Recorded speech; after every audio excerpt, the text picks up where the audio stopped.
Hi, Bob. Martha and I were very sorry when we heard that your tribute was scheduled for the evening before our daughter's wedding. Now, I thought about sneaking out, but Martha threatened to triple the flower arrangements on me if I did, so I guess this video will have to do. For those in the audience who don't know, BobGillian and I come from the same stomping ground. I grew up just down the hill from Sherwood Park and spent most of my formative years breaking the speed limit on Milltown Road. More to the point, Bob's seat for the last 40 years was first held by my mother before she moved on to the Senate. Although the Manning kids were never allowed to speak well of a Democrat at our dinner table, Mother used to say, "You know, that Gilligan guy, he's all right." Now, I found that out for myself when I became Pete DuPont's chief of staff. Some of you will remember that Delaware faced hard times then. I think those hard times would have been worse if Dover had been as dysfunctional as Washington seems to be today. But the reverse was true, thanks largely to Bob's even temper, honesty, and sense of fairness.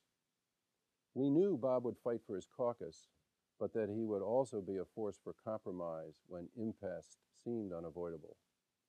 He'd wander in after a stormy session, we'd all sit down, and sooner or later the state's interest would be served.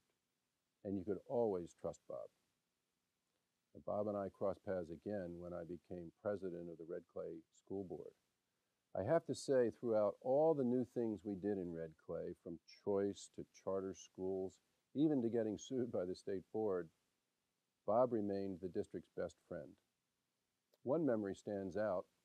While I don't have the time to tell the full tale tonight, I know that Bob remembers when the district bought Brandywine Springs back from the Hercules Company with some smoke, some mirrors, and yes, we might have taken a few liberties with some state regulations. Bob flew air cover for the district on that deal, and that building would not be serving school children today if it were not for one man, Bob Gillian.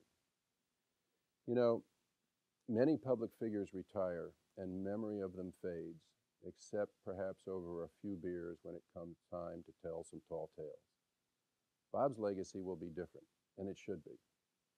I'm pleased to call Bob a friend.